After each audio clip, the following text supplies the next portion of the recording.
My name is, thank you guys. My name is Ralph White. I'm an alcoholic. Grateful to be, grateful to be here again this week. Um, this is a good topic for us this week. Steve is going to kick it off, but uh, uh, I've been in a place that leads to a lot. I've been really, really super busy today. And I was sitting here, T. I got to say this to you. When your picture came up, I don't know for what reason, but I could breathe. I could breathe. I feel safe and I feel like I'm at home. I'm gonna kick it off to my brother Steve. Thank you, Ralph. And good evening, everyone. Steve Alcoholic. And yeah, one of the great things about, for me, about sharing this format with Ralph and frankly with you guys, we're however many weeks we've been together now. And, I got a lot of friends on here and it's just a comfortable place to be. And it's really just a conversation.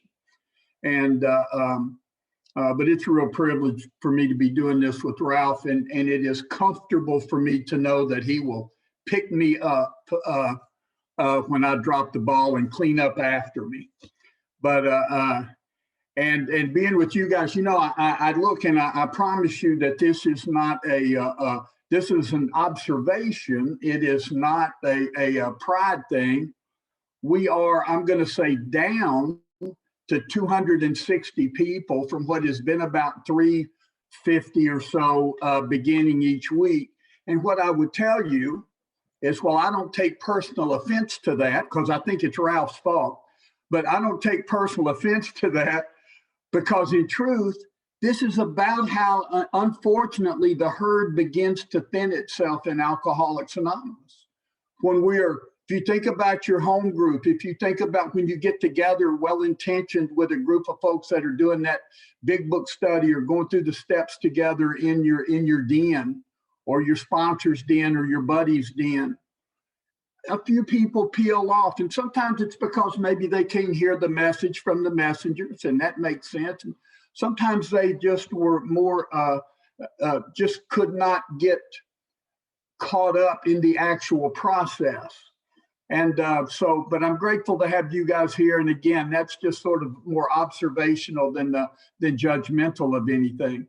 I got to start by reading this sentence. Right, we're moving here to talk about fears. We're getting into causes and conditions about all of these relationships in my life and fears and what drove me, what was behind the actions that I took that often I was even unaware of.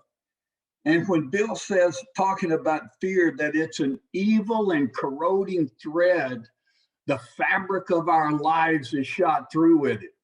Man, that's some Stephen King, Dean Koontz first paragraph in a book kind of stuff.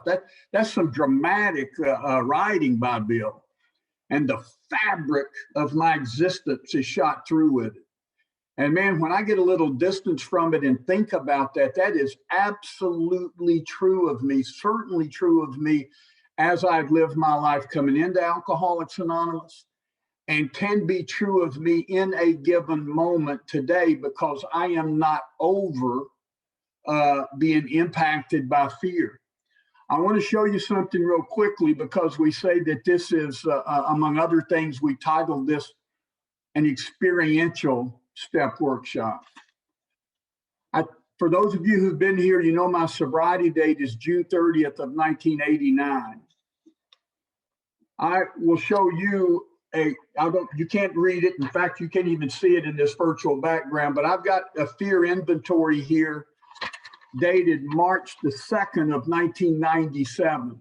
It's the first fear inventory I ever did. I was almost 8 years sober and did not know I had not done one. And I don't blame that on anybody, but I will tell you, I had not done a fear inventory. I went to a weekend that was where some men were doing their version, much better than me, but doing their version of what Ralph and I are doing here. And they began to talk about the inventory as we have talked. And I realized I had not done what they had done. And I did this first inventory. And it changed the trajectory of my recovery. Because I will tell you that I knew that I was afraid, but I was not using that language, and I did not know how to take a look at it. And I will share with you the fear. This is 1997, and the reason I'm telling you this, I'm also going to read a bit of a fear inventory in a minute from February of 2019. So a lot of years later, and the truth is, the key factors are almost the same. On March the 2nd of 1997, I had a fear of being wrong. I had a fear of failure. I had a concern of how others perceived me. I had a fear of discovery and rejection, that you would figure out. I didn't know what I was doing, but I was pretending to know what I was doing. I had a fear of I was being promoted within this family business and moving back to Tennessee from Virginia to take over this role. And I had a fear that I wasn't up to it. I had a fear that the people that I was going to be supervising and over were going to know I wasn't up to it, and I had a fear of financial insecurity of going broke, which we were well on our way to. I went bankrupt in 1999, so I began to see the signs in '97, and I've got 5 other inventories here. There are many more that I have, but I got an inventory from '97, from '99, from 2001, from 2007, and 2019 that I just pulled out of a folder that I keep, because I keep these inventories. And I go over, I let the men I sponsor see some of these, because I want you to know, and I want them to know that this is not a theory, that this is something that I do. And it is not as complicated as a guy like me tries to make it. You know, what I discovered, and when we'll get down into the directions of the fear inventory in a few minutes, at least the directions that the book gives us, some things to do, to take a look at. But I will tell you that what I discover in the inventory is that usually I'm not afraid of what I think I'm afraid of when I start the inventory. Usually, I tell you, I will share this lest I forget to do it later, and then I've got a question for Ralph, and I'm going to let him share for a few minutes. We're going to try to bat it back and forth a little more tonight, but I will tell you, if you hear either of these phrases, know that both of these are amongst the most often told lies in Alcoholics Anonymous. The first is I'll be brief, and the other is I'll end with this. And if you hear either of those, strap in. We got a little while to go. But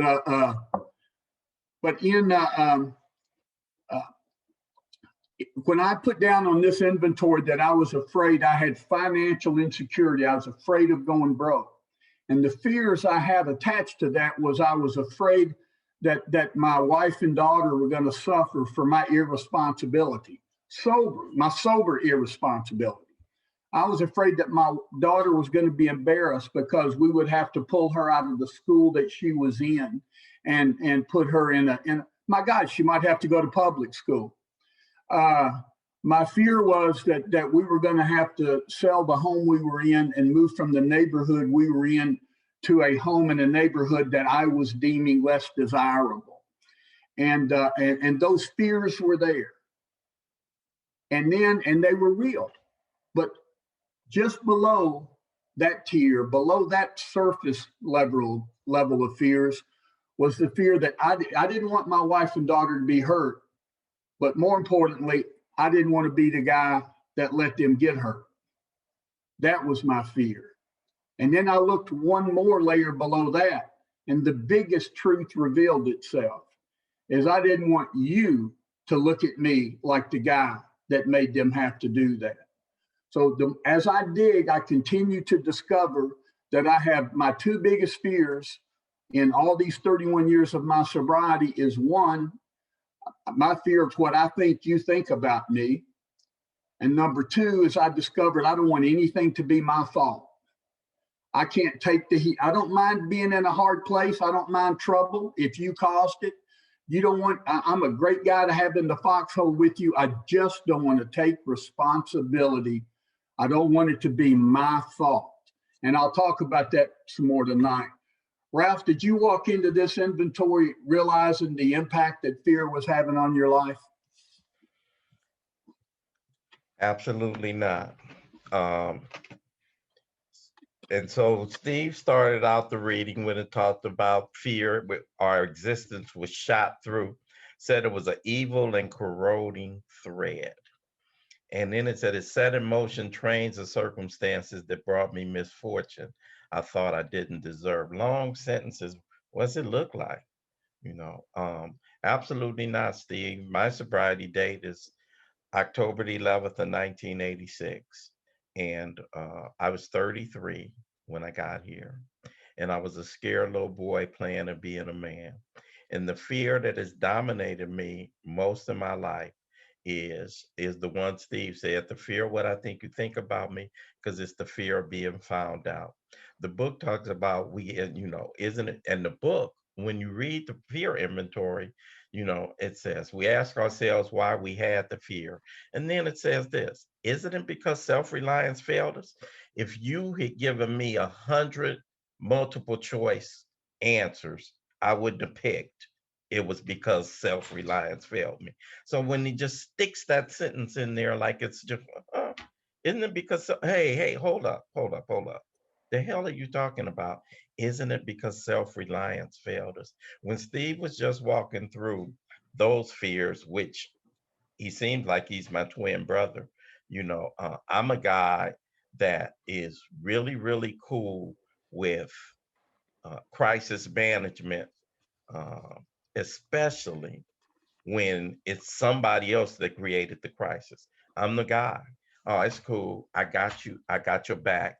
But I'm not the guy. And that piece that Steve just brought out, a piece about uh, please don't let it be my fault. And more importantly, please don't let people see it's my fault. That fear, which is the underlying and the basis of all my fears, what I think you think about me, I think it goes to something even deeper than that.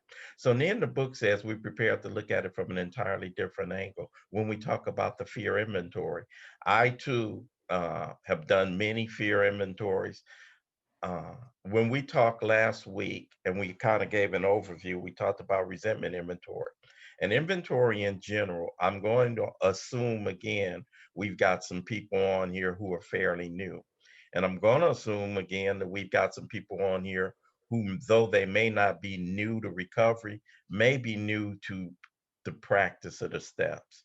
And so the question comes, well, how many of these damn inventories do you guys do? Why is dude talking about he did inventory, when he was 7 years old, and then he did one again, what is this? I don't have a stance on. I hear some people say they wrote one inventory. After that, they did 10 steps. The 12 and 12 talks about various inventories, the spot check inventory, the annual. I'm a guy who has done a number of inventories in my 34 years here. And I shared last week, part of the reason is I'm a part of a group. And when we get to inventory, because I'm a member, I do inventory. I have not revisited fear inventory as often as I've done resentment inventory and sex conduct. I haven't, in fact, I've done resentment inventory more than the other two inventories combined. Sex conduct inventory, thank God, it tended to get to a point where, at least in my case, you shouldn't have to be, I pretty soon had pretty much inventory um, uh, that pretty completely. Fears, mine haven't always shifted and changed. What has happened is I'm the same guy, I'm a different guy with some of the same fears. So they show up differently and they present differently and they have different impacts on my life. I'm not one that does a lot of, but my sponsor talks about his first fear inventory, snakes, dogs, and tall buildings. I don't I don't discount that. When you write your list of fears, write your list of fears. I'm more interested in the fears that tend to dominate me. I'm interested in the fears that tend to undermine where I want to be and how I want to be in life. I'm scared of heights. I don't do a lot of writing about it. I fly all the time. It doesn't keep me off airplanes. I'm scared of snakes. I'm never around them. I don't handle snakes. I really don't get into writing a bunch about that. But I'm scared of being a man. I'm a scared little boy playing of being a, those are the kind of things that I looked at that ate my lunch. I was a scared little boy playing of being a man. The book talks about just to the extent we play the role that God assigns. And here's the prize in fear inventory, you guys. And it doesn't sound like a prize the way that it's wrapped. He enables us to match calamity with serenity. What? That's it? That's it? Yeah, you're going to face some stuff and you're going to man up. You will be given some things that allow you to man up. And here's the antidote to fear, you guys. People say, well, arm me with some courage. Well, how do I get courage? And then there's a part in that book, in that step, that says, all men of faith have courage. So don't go after courage, Ralph. Go after faith. Don't go after courage. Go after faith. I can't wish it. I can't will it. Here's my deal with fear. I can appear to have courage because I'm so scared of what you'll think of me in a fearful situation that I'll do stupid things. I've taken ass whoopings because I was afraid of looking bad in front of people and backing down. That's what fear does in my life. Setting in motion trains of circumstances we thought we didn't deserve. Uh, 33, scared of being a father, scared of being at the time. Wasn't a, I had when I got to you guys, uh, I didn't think I'd be welcome in anybody's life again because I had failed as a husband. Scared of that, scared of commitment, scared of responsibility, um, scared of failure. Didn't think I was scared of success. The thing about doing inventory is not that I'll write down and find out a lot of stuff I already knew about me. The thing about inventory is I'll discover some things I didn't know about me. That's why we write. That's why we write. That's why we don't just do stream of consciousness. That's why we don't just sit up and share it and mean to think, oh, I've done. That's why we write. That's why I write. Discovered some things about me that I didn't know was there. I didn't know really uh, the extent of how much fear actually ran my life. Uh, Everybody in here right now, and I've been fortunate, you guys, in the pandemic. Uh, I've been kind of cool. Some things have happened. Uh, I I I put on way too much weight. Uh, that's not been a good thing. I haven't had to spend a lot of money. So even though I got furloughed from a job I was working, I learned some stuff about me. I'm 67. I share it a lot of times, you guys. What I learned is I used to think to myself, I'll never want to get up and go and I can never imagine not getting up and going to work. Even if I hit the lottery, I go to work. I don't know how people retire. I got to go to work. Well, I've discovered that's not true. And I've discovered I don't want to visit another person's office ever again. Ever again. Something's been revealed to me in this pandemic. But what has happened also, you guys, is this other thing has happened. Uh, I've been able to deepen and broaden and have some different relationships than I've had, and so I've done a lot of uh, working with people and a lot of more intense work with my sponsees. And so I've done a lot of swimming in fear. I've done a lot of swimming in fear. As a sponsor, uh, I'm not, I don't call myself, and I probably use the wrong words, and I don't mean to offend anybody or throw darts at what anybody else does, because I respect it. I'm not the clinical guy. I'm not the guy that, look, just the facts. I my personality. Now, my personality as a guy can be somewhat aloof and somewhat off-putting to people. I can have that, but don't let me in your life because I'm in there. And so I've been swimming in a lot of fear. Um, uh,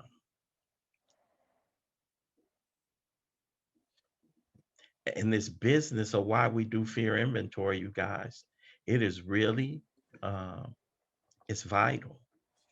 I used to, resentment inventory. We talk about resentments, how the fear, the power to actually kill. But a lot of times when I'm doing resentment inventory and I'm dealing with anger, anger is actually a lot of times a false emotion.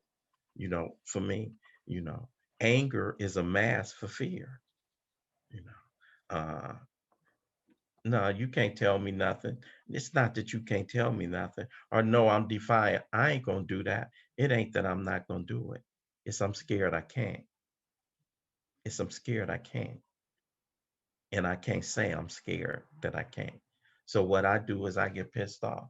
What I do is I act angry because anger feels more manageable to me. Anger feels more controllable to me. Fear runs me. I don't run it. Now, I don't run anger, but it feels like I do. It feels like I can control when I'm striking out at you.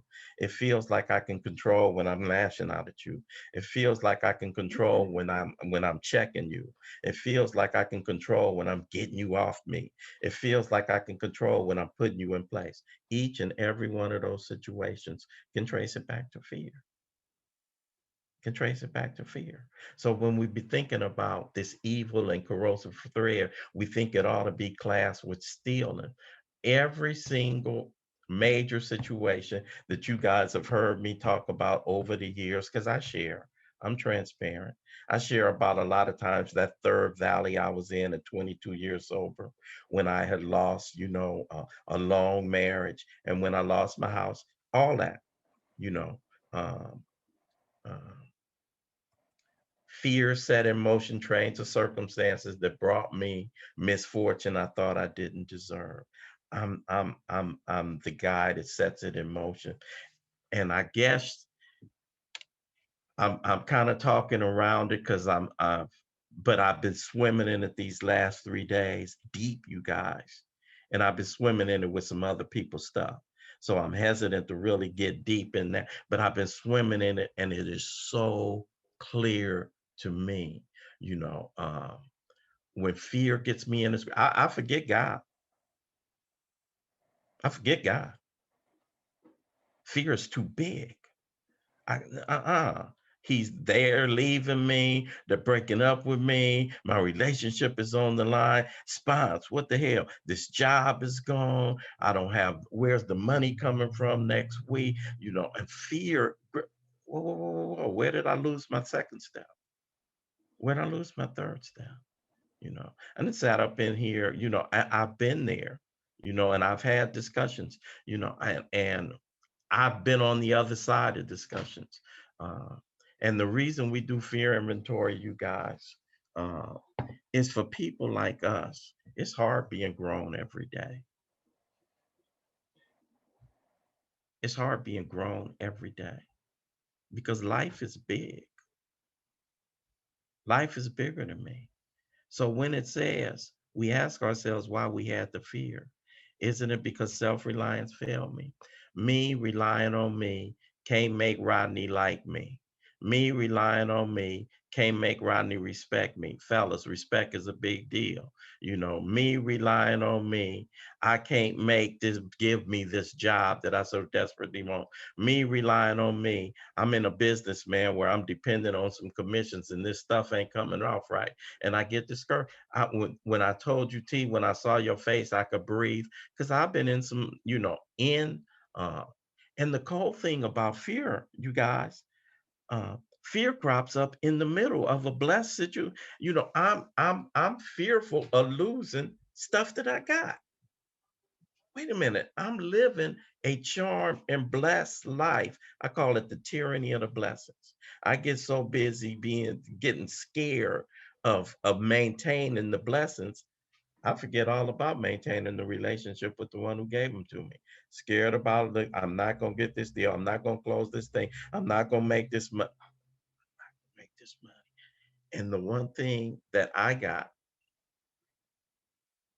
that you can't take away from me, I had this conversation with somebody yesterday, and we get to the God is everything or God is nothing feature of of antidote to fear. That is the antidote to fear. We get to that. And it's easy to say as a word and it's easy to say as a phrase.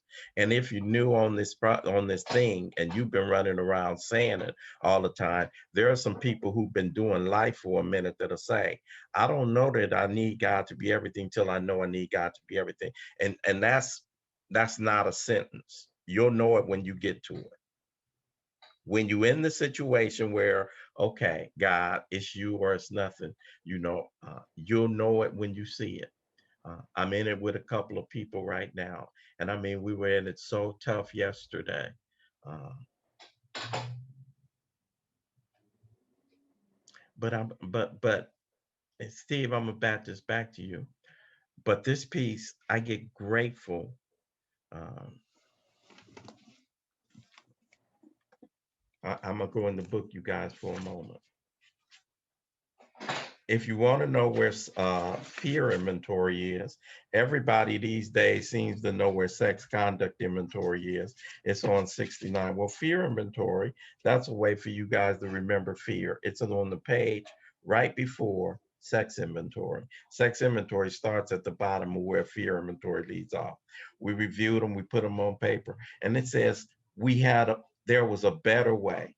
We are on a basis of trusting and relying on God. We trust infinite God rather than our finite selves. We're in the world to play the role He assigns. So when it says, what do we do with fear? It says we ask God to show us what He would have us be, and then we commence our, okay, God, what would you have me be in this situation? Because I've been in situations and making money, and what I would have me to be is the guy that makes it happen for you. What I would have me to be is the guy who closes a deal. What I would have me to be is the guy who does whatever it takes to make sure that this money is on the table. That's what I would have me to be. And I set in motion trains of circumstances when I was doing this business years ago. When I lost my house, it was because of fear that I have to be the man to make this happen. My family deserves it, right?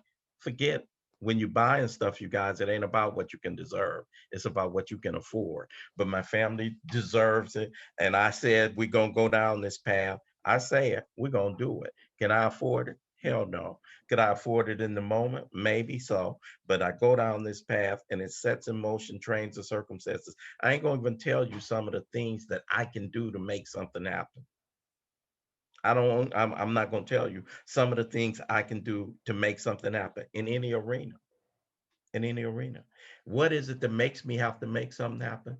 Afraid of what you think gonna think about me. Afraid of I gotta have an answer. The most freeing thing for a guy like me, Sandy used to say it. Look for ways to say that you're wrong. Look for places where you're wrong. This fear of not being enough in and out of myself has been the driving force in my life, most of my life, without me knowing it, Steve. And so, coming out the back end of fear. So you talk about, so I'm new and I'm listening to you. And I'm listening to a guy tell me he wrote an inventory, a fear inventory, and he did it a number of years ago. And then he pulls out another inventory and he looked at it and it was 12 years later. And it's the same stuff sitting on there.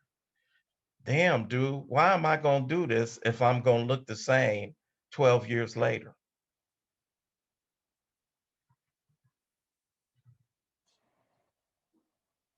Is that a rhetorical question?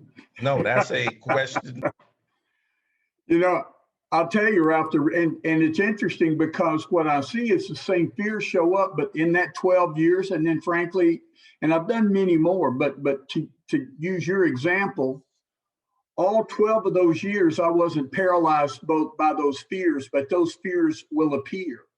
Those fears will come and go based on my connection to that power greater than myself, based on my living a self-reliant versus a God-reliant life. And the inventory, whether it be, as you said, a 10th or 11th step review, kind of taking a look at me, or a deep dive, as is called for occasionally, is where that stuff begins to show itself. You know, when it says, I'm going to share my experience and what it sounds like and looks like to me today, because when it says we reviewed our fears thoroughly and we put them on paper. And then, as Ralph says in the book said, we ask ourselves why we had them. Wasn't it because self-reliance failed us? I do view that as a rhetorical question. I view the question as the answer. That is not, that's not like, Steve, this is one of the options available to you. The book is letting me know that my fear is because self-reliance has failed me. And it took me, so what is self-reliance? It says we're living on, as Ralph said, we're living on a different basis. Well, what's that different basis? Well, it says that we're trusting infinite God rather than our finite selves. But the different basis, that's just a restatement of just 5 pages before in this book. I got on my knees and said, God, do with me as you will. Do with me as you will. And then my fear list is the things that I'm taking back. Do with me as you will, except this list of things. And I don't always know, that's not a conscious decision. But when that fear said, do with me as you will, except make my wife stay. Do with me as you will, but my daughter, I want her to stay out of trouble or do better or be happy. Do with me as you will, except mess with my money. So my fear list is the group of contractual exceptions I have created around this covenant with God. And I don't even know I've done it until I take this look. And here's what here's what this self-reliance looks like to me. When I am in fear based on self-reliance, I'm afraid something's going to be TOO something. It's going to be too hard. I'm going to be too old. I'm going to be too embarrassed. I'm going to be too lonely. It's going to last too long. It's not going to last long enough. It's going to be more than I can handle. And the answer is yes, it is. It's not that, no, Steve, it is more than I can handle. And that's why I'm inviting God into this process. When I'm living on self singularly, I am overmatched by the world and its people and my circumstances. I should be afraid. I should be afraid. I'm driving a boat. I don't know how to drive. I'm in charge of the rocket ship. I don't know how to fly. My life is being run. I am managing my life again, and I am nervous about the outcome.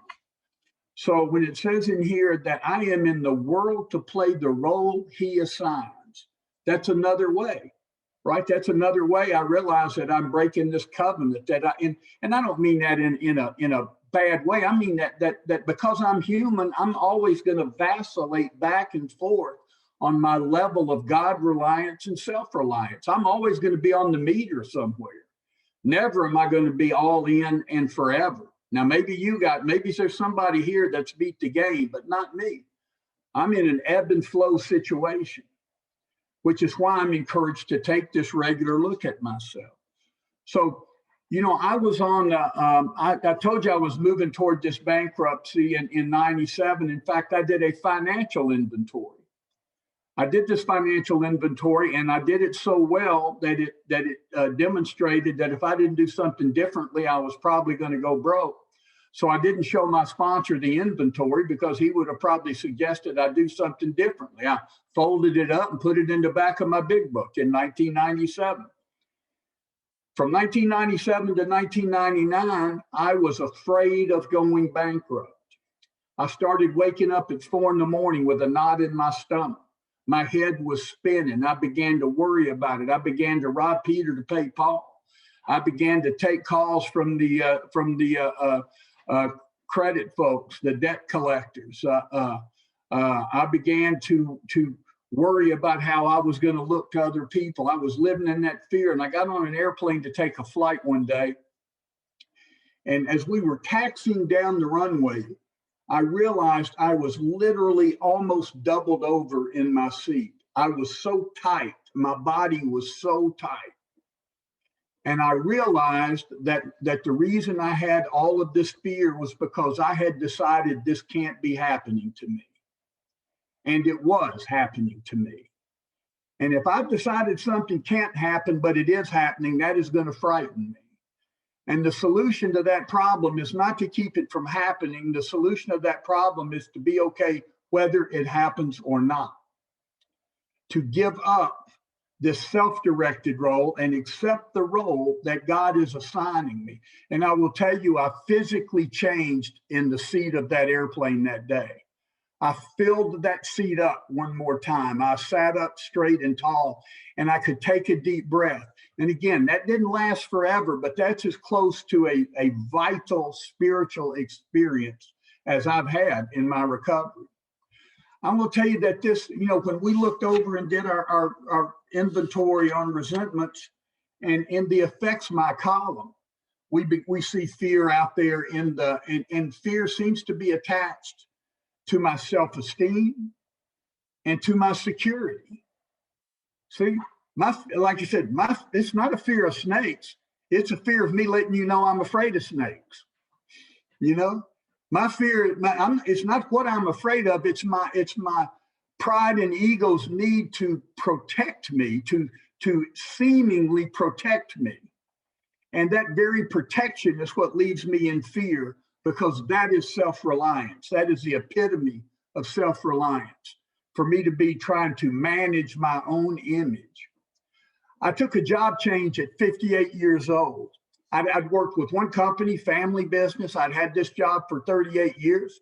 I wasn't particularly good at it, but man, it was stable, right? They couldn't fire me, and I'd been there, never worked for anybody else, but I'd become unhappy in the job. I made a decision, and I needed a paycheck. It wasn't like I was making decisions where the finances weren't an important part of the considerations. But I did make a decision that as I went out and talked to people about this next position I was going to take, that I was just going to show up as me. I was going to take a gamble on me, on adopting and accepting the role he assigned. Because here's what happens. We go show up and interview one way, and then sooner and get the job. Jesus, we can get hired. We can get hired, but a little while later, I show up. I always show up in a little. So why don't I give them a glance at me on the front end? So the person they hire is the person that's there a month later and a year later, and see how that works. And the truth is, it has made my work life remarkably more enjoyable. I don't know that I'm better at it, but I'm spending so much less time acting. I will tell you that there's a difference. People talk about fear and faith not being able to reside in the same space, and I don't have a clue. I don't even argue about that. Here's what I know is true. I don't know if fear and faith can reside in the same space, but they can change places instantaneously and several times a day. I can leave my house prayed up and connected, and at 8 in the morning and around 10:30, those worldly clamors, mostly those within myself, will have shown up. And all of a sudden, I'm wrapped around the axle again. I get that phone call where I realize I hadn't done what I said I would do work-wise, and I got to decide on that call whether to tell a lie or not, whether to try to protect myself. And I'm about a 70-30 student in that I still failed the test, okay? But then I get to go, own it back. I will also say that Bill Wilson, this has been really helpful to me. In one of Bill's writings, he uses the phrase, he talks about prudence. And in this particular case, he's using the word prudence instead of fear. And the differentiator for me, and certainly we're talking about self-centered fear. Not, not that fear of an oncoming train, I'm talking about self-centered fear.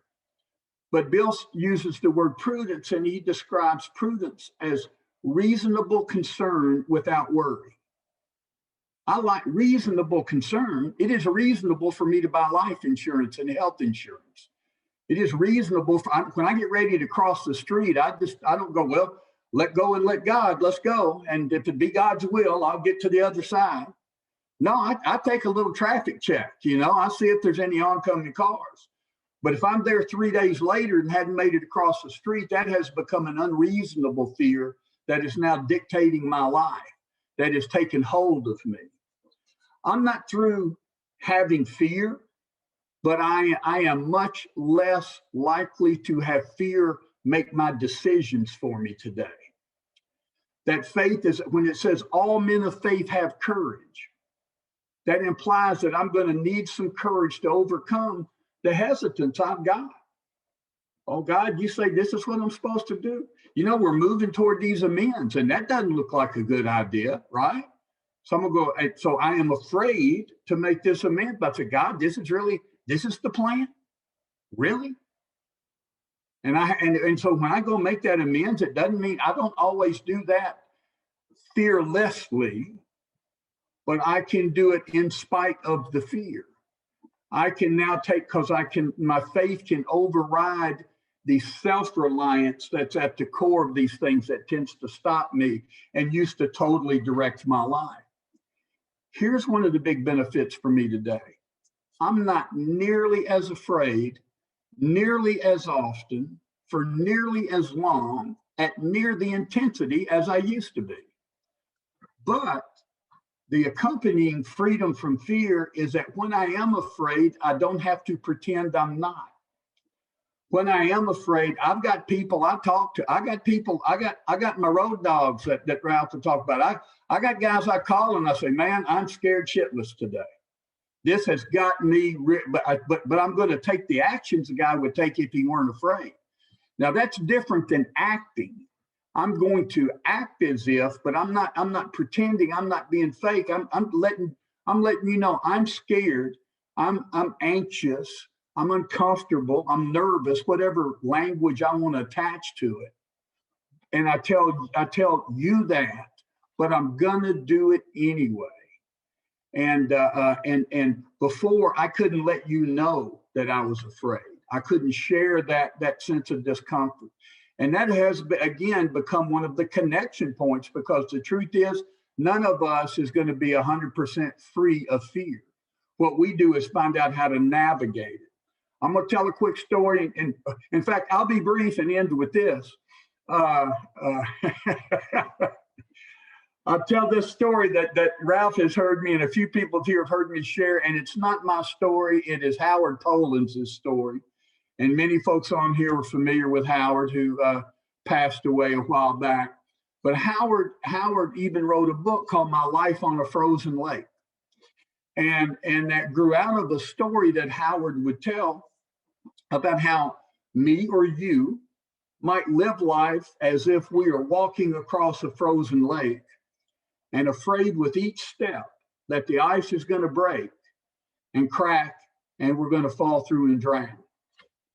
And for several years before Howard passed away, I told him I had improved upon his story. Now, Howard did not believe I'd improved on his story, but Howard's gone, so he's not here to defend himself tonight. And in my story, there are two people walking across the frozen lake.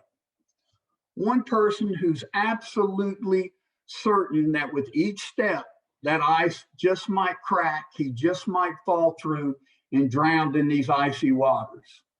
And the other person absolutely certain that the ice is going to hold and that he will be fine. And they start their walk across the lake, and sure enough, about halfway across, the ice cracks and they both drown. But the guy who thought the ice was going to hold him had a much nicer walk up until then. What I will tell you is that I want to enjoy the walk. I know that things are going to happen. I don't want to live my life as if each step is anxiety ridden, is angst driven, is totally that I am blanketed in the fear of what if, because it's going to happen. If I have truly turned my will and my life over to the care of God, it's going to be what it's going to be. So why don't I just enjoy the walk and then see what happens? And that's my best effort today. Ralph, I'll throw it back to you, buddy. I love that story every time you tell it. It is it's especially telling uh, for anybody who is interested in our way of life. If you want to get in the game, don't be scared. If you want to get in the game, and I always talk about that. You can sit on the sidelines or you can decide I'm going to either let fear run me or I sometimes think to myself, what if I'm lying about this God thing? I drive along sometime and say, Ralph, what if you lying to yourself? What if there really ain't a power? What if you drank the A Kool-Aid? You've been up here, you're one of the people who does a lot of stuff. But what if in your heart, what if there really ain't one? And what comes to me is what Steve just said. It's more comforting for me to believe there is than there ain't. It's more comforting for me to believe there is that there ain't, because a life run on my own will and my life run on my own power, I run out of steam. I've proven it to myself that I run out of steam. So we've done a lot of talking, and Steve has done a lot of stories about this business of fear. And the antidote to the fear, it says, all men of faith, the verdict of the ages is that all men of faith have courage. So it seems to me that the antidote then is this whole this faith deal. As I think about what we're reading today, I really see the symmetry of the steps. Way back when we started talking about, I suffer from an illness that only a spiritual experience can conquer. Then we reiterate that right here. And we say there's a better way. We're on a different basis. The basis of trusting and relying upon God. Um, Only a spiritual experience to conquer. That's another way of saying, okay, we're on that basis. We trust infinite God rather than our finite selves. Then I'm going to give you guys a preview. We're going to go back to this part over and over and over. I don't want to say it now because I'm probably going to reiterate it when we get to 6 and 7. But it's very interesting to me. We talked about in the third step getting on my knees and saying, okay, God, I need you to do something with me because I ain't been doing too good a job of it. Now we looked at our resentments and we looked particularly at our fears. And we looked at how me, who's always been a scared little boy, who's always been one who's, uh, I say it often, you guys, if you treat me special, I feel normal. If you treat me normal, I feel rejected. I don't know what this is about my DNA. I don't know what it is about the way that I'm built that requires me to just need something else to just be okay. Uh, but here's the good news about when you do fear inventory and when you take a look at that. And when you make a decision that you want something different in your life, when you make a decision that you want to stand up and be grown in your life, something happens in spite of who you are. Because even though I still feel like, uh, to a large extent, I still feel as if I have a lot of the same fears that I've had since I was as old as I can remember. As a result of practicing these principles and as a result of doing this stuff, I know it's in me, but when I take a step back from it, I've been remarkably changed in that area. I'm a guy that does a lot of talking about what I think you think about me, but for real, in my life, I do a lot of stuff like Think about me, whatever you want to think about me.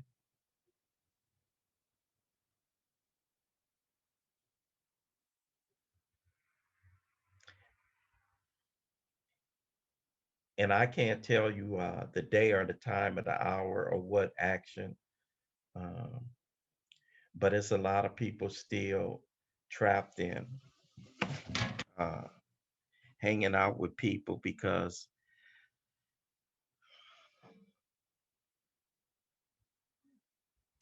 I need you to like me.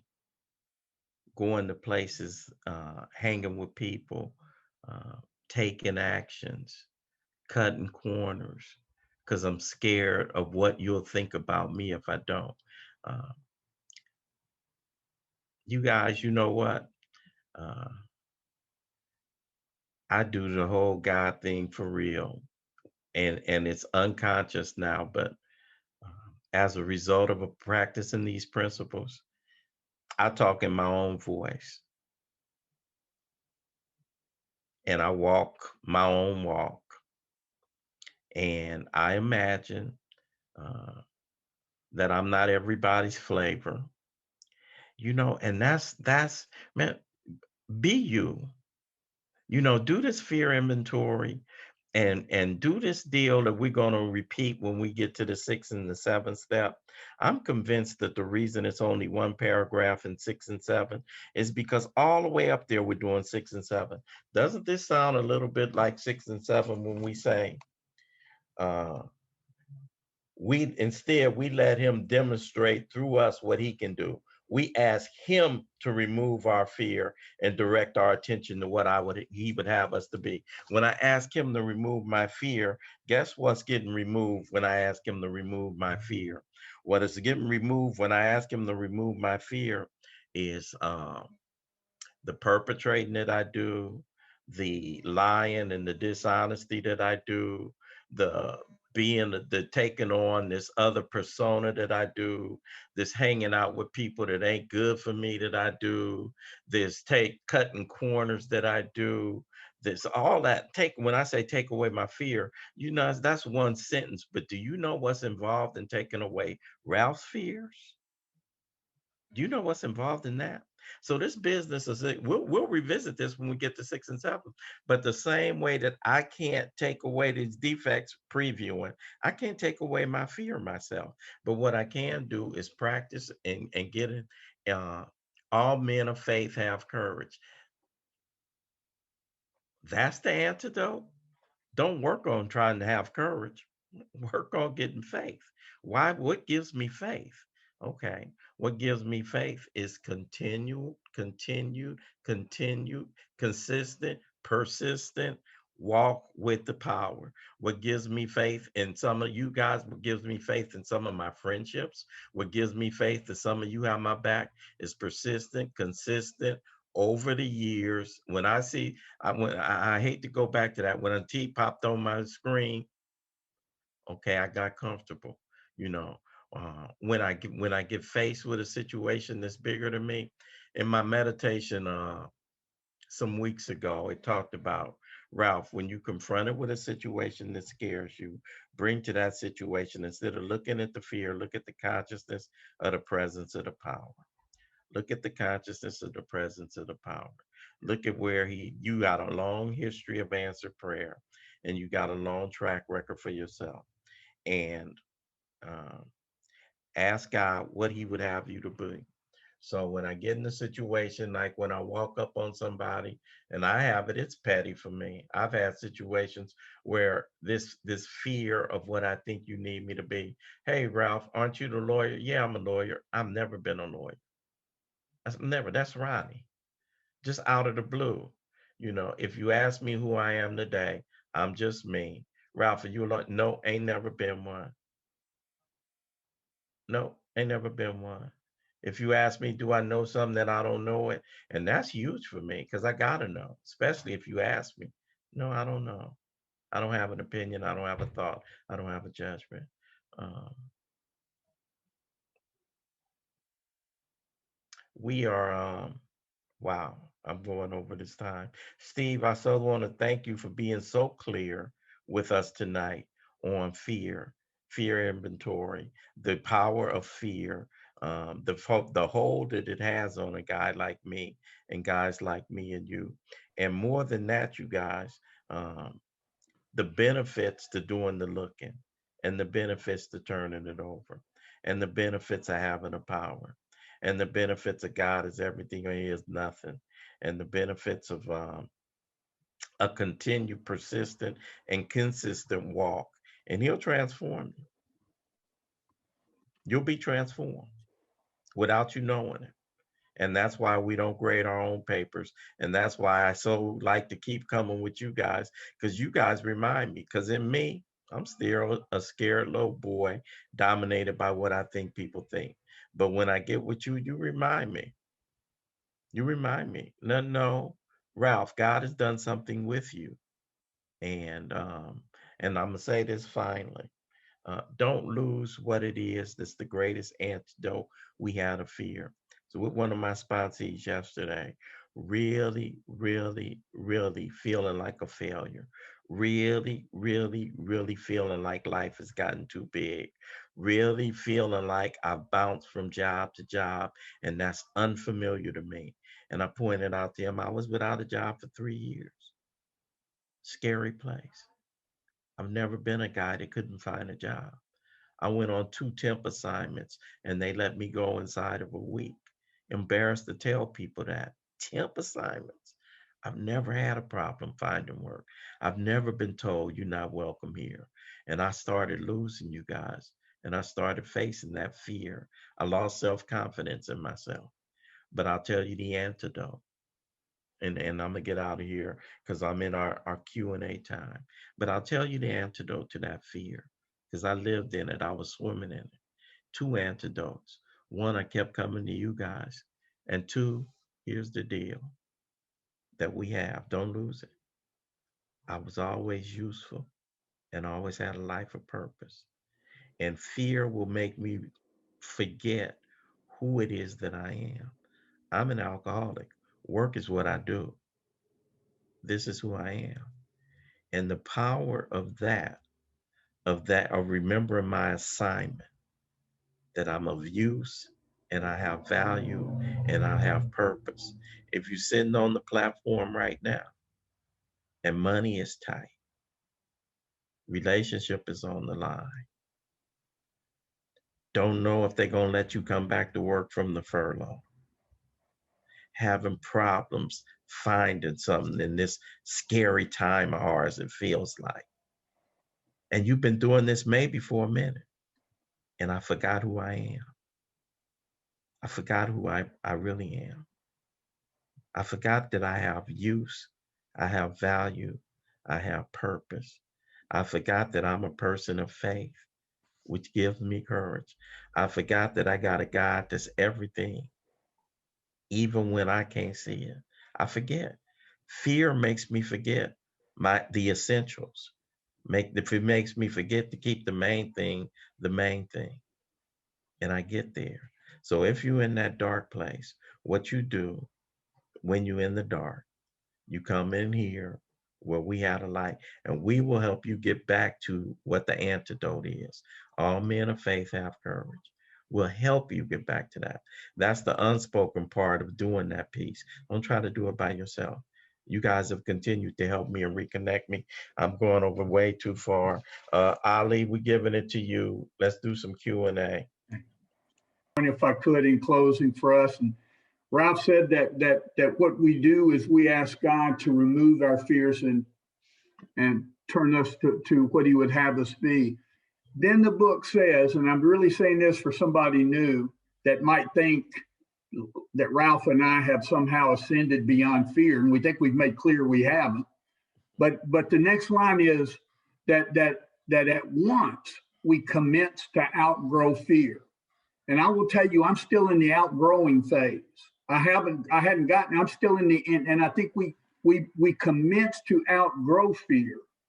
But it is, and sometimes like when you're a kid, and you can't, your parents mark that place in the doorway for your height, and then you don't see yourself pop up above that. You come in some while later and go, oh look, I've grown a little bit. And that's the way this has been for me in AA. And the other thing I want to make clear is that sometimes it sounds like that I or someone else is saying, if you have enough faith, everything will turn out okay. If you're faithful enough and prayerful enough, everything will turn out okay. What my experience has been, and the different angle to look at that, is that I'll be okay no matter how things turn out. And that's a significant difference, and that has really opened up a lot for me. So thanks, and Teresa, take it away. Dave, come on up, please. Yeah, thanks a lot. My name's Dave. On that fair, a guy showed me on the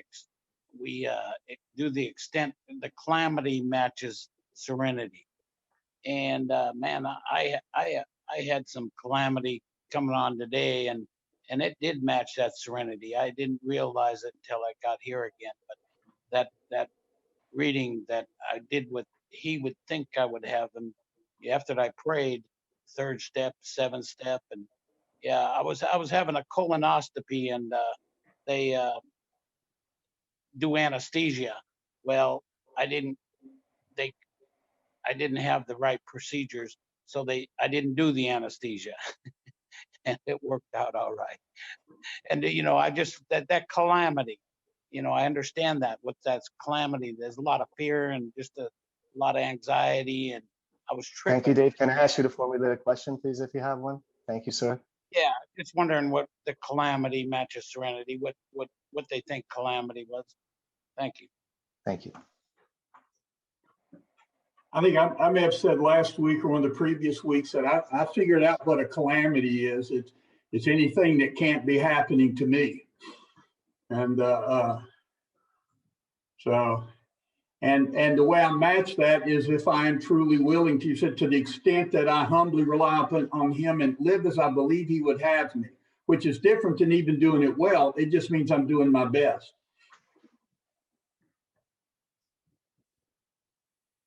Karen, would you come on up, please?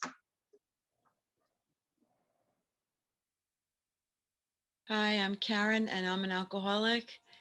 Thank you, Ali, for your service, and Teresa, and all the co-hosts. And of course, Ralph and Steve, thank you so much for your service and your message. I'm so grateful to be here. I just want to ask you, when it comes to doing the inventory, whether it's resentments, fear, or sex conduct, what are your thoughts on using the sheets that you can find online versus, let's say just writing it out, before, like the sheets that they have? So I just want to know what your thoughts on, doing the inventory with the sheets. I don't have any thoughts on it. The people I work with, that we don't use those, but there are as many different ways to do inventory as there are alcoholics. So I just encourage you to do it. I haven't had experience with the sheets. I know what you're talking about. So, but I no longer have strong opinions about what people do.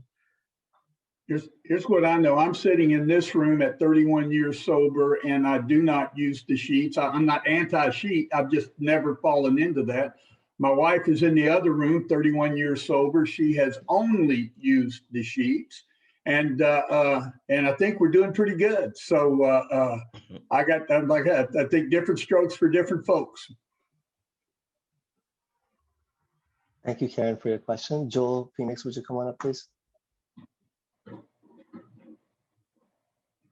You're still muted, brother. Yes. My name is Joel. I'm a real alcoholic. And I recovered from a seemingly hopeless state of mind and body. You guys are so wonderful. I love you too. It's a good match. I want to thank you. I don't know which one of you said this, but there's a direct connection with the fear inventory and the third step. I mean, something you guys said that I said, yeah, it is about making that decision to turn our will and our lives over to care of God. I have a comment and then a question. The comment is, I used to go to many big book studies, and I went to 2 in 1 week where it ended with We ask him to remove our fear and direct our attentions to what he would have us be. And then I went to another meeting later that week, and I found out what he would. I said, "What does God have us be?" It was like playing in my mind. And on page 133, it says, "We are sure God wants us to be happy, joyous, and free." I kind of like that connection. It's like a hyperlink should be there. My question with you, and I think it relates to fear, which also relates to the third step, and I'm not a great wordsmith, but I think the three words that have to do with fear and the third step are belief, faith, and trust. And I'm not much of a wordsmith. I heard Joe and Charlie talk about belief being a priori knowledge, something you believe somebody else has had it, and then faith, you have an experience. And then I had a friend of mine that says, "But do you trust this process?" So I'd like you guys to like expound on those three words if you can.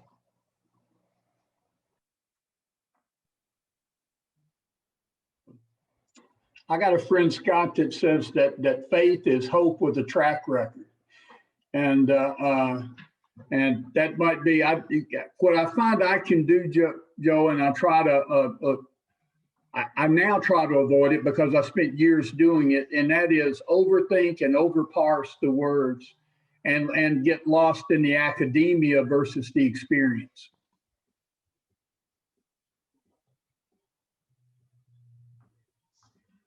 Thank you, Joel. Trisha, would you come on up, please?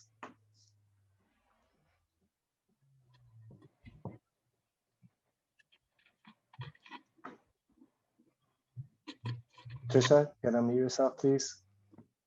Going once, twice. Okay, we'll come back to you. Sanjeev, come on up, please.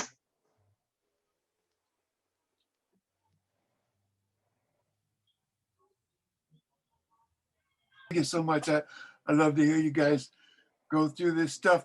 But both of you said tonight, quoted the book, The Verdict of the Ages, men of faith have always been men of courage. And so don't you think, I think you can't have courage without fear. I mean, if you run into a building to save a burning building to save a child, that's courageous unless you're just stupid. And it's courageous because you know you're not fireproof. So I don't think fear is a bad thing. Can fear be a bad thing? That's the question. Fear itself. Can fear be a bad thing? Well, I'm going to agree with the book. I don't need the book to tell me it can be, but the book says we think it ought to be classed with stealing. Set into motion trains of circumstances that brought me misfortune. So I think, knowing you, Doug, I think that that's not really the question you wanted to say. I think you might have wanted to say, is there a place for fear is an instinct. And when you see a snarling dog running at you, that adrenaline rush, which is automatic, or a fire breaks out. So fear, yeah, that kind of fear, but the kind of fear that we talk about, which is the fear which is debilitating, what you started with, and I'm going to take liberty now in answering, when you talked about men of faith have courage. I think for me, because I asked myself, what does that mean? Why does it mean that? Because men of faith, I think courage does not necessarily mean the lack of fear. But when I think of men of faith have courage, it takes me back. I don't want to keep belaboring, but it is it's such a bellwether for us. God is everything or he is nothing. What makes me say that? That's faith. That is meant, that's what that is. And so it's not that this situation is not, oh, this is a scary situation. We can ready to lose our house. Somebody's in a scary situation. I lost my job. I don't know what the income is going to look like. Somebody's in a scary situation. my mate is leaving me and we've been together for X number of years. And I don't know what the market is like for an old person out here trying to start over. Somebody's in scary situations, you know. But then the only thing that antidotes that is not, and Steve said it doesn't mean it's going to be okay, but I'm going to be okay, you know. And that's the God is everything. That's the courage piece. And the courage piece for me is I needed to get up in the morning, or there are times, you guys, and people who've been sober a while, all have had want to just lay in the bed and not get out sometimes, want to get in the fetal position and just not face this. Don't want to go in here and face this embarrassing situation. Demoted at work, people laughing at me, people looking at me, going to the meeting, just broke up. Everybody knows I showed my ass and something. So what does that? What gives me legs? What gives me fuel? That's that God is everything. Okay. Don't feel good, but that's what the courage looks like, because I think I know courage is supposed to feel like something. It's supposed to feel da, da, da, da, no, that's what courage looks like.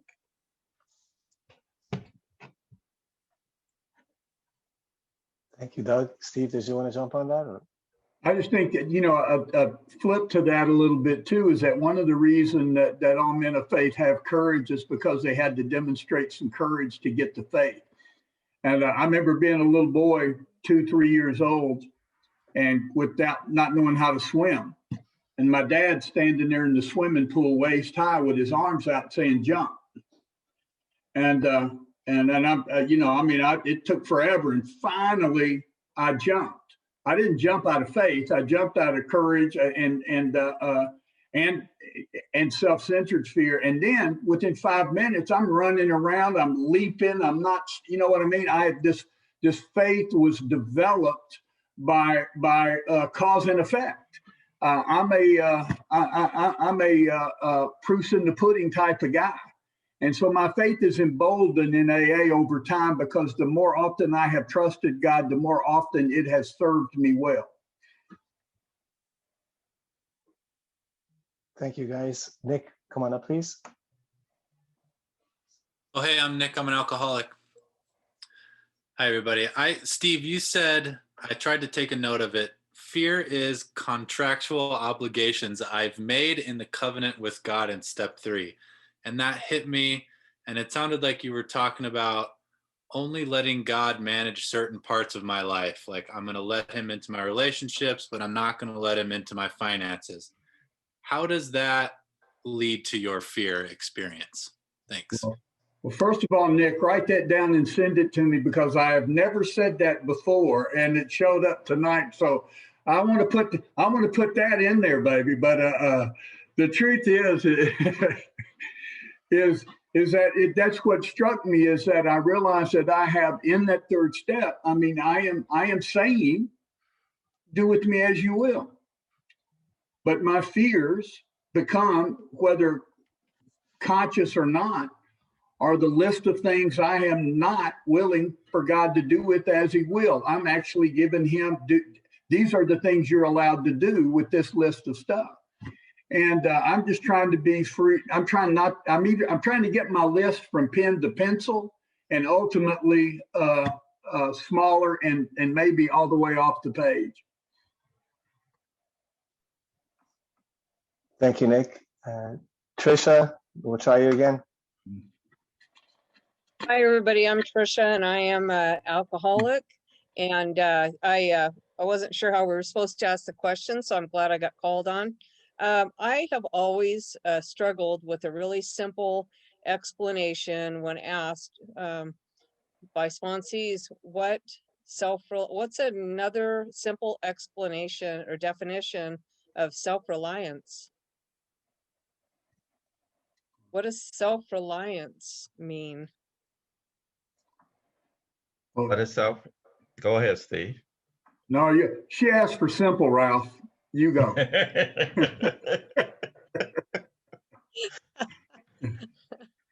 Trisha, what does self-reliance mean? Give me a Yes. fear. Give me one of your fears. Okay. Of not being enough.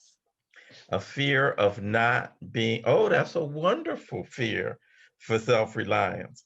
Okay. And how does that fear play out? What happens? Why do you fear not being enough?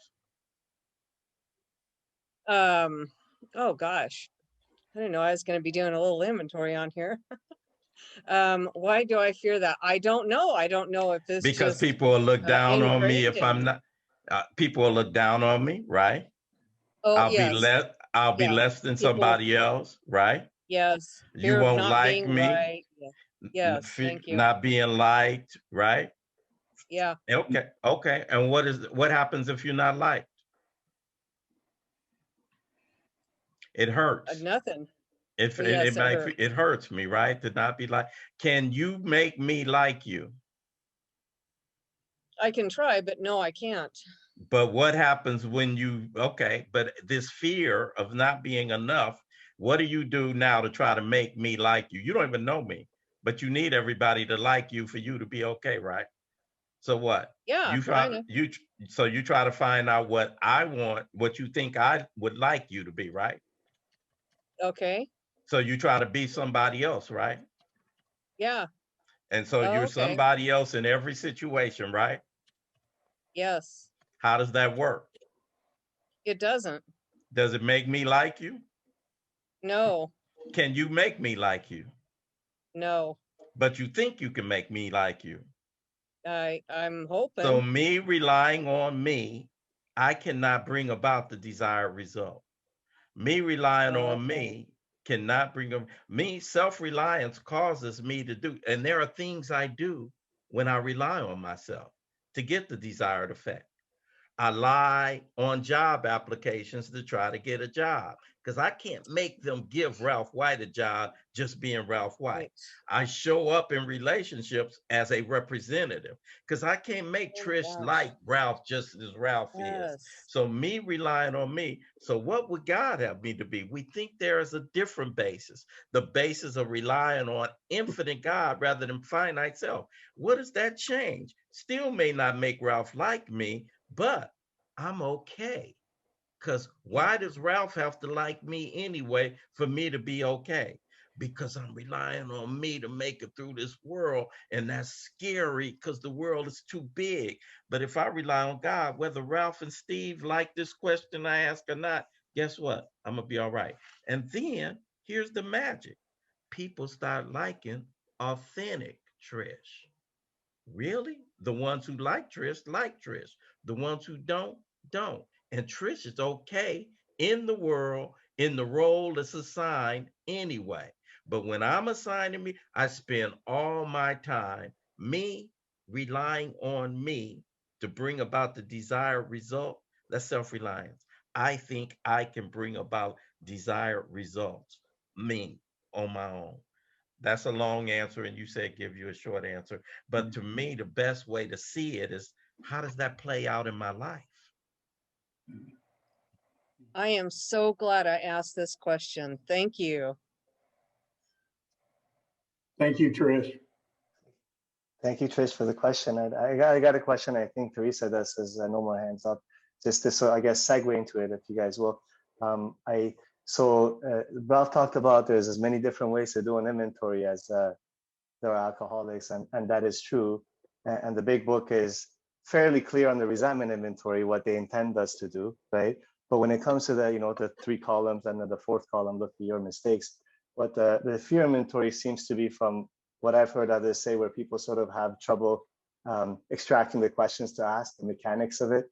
And Ralph sort of demonstrated that. I was wondering if you guys could share with us what are the mechanics of the fear inventory, because it's not very clear as it is in the resentment inventory for a lot of people. I know that. Thank you very much.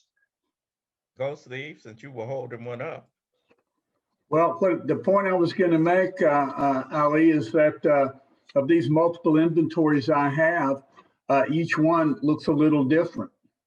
And again, I'm a proof in the pudding guy. Like I said, I'm looking for the result. The The 2019 version is now cleanly single space typed on my computer, right? It's a Word document. But on that one, I will tell you that and I know you can't see it on this virtual thing, but it was a little different in that I had a heading. I said, I've got fear around my job. That's one of my fears.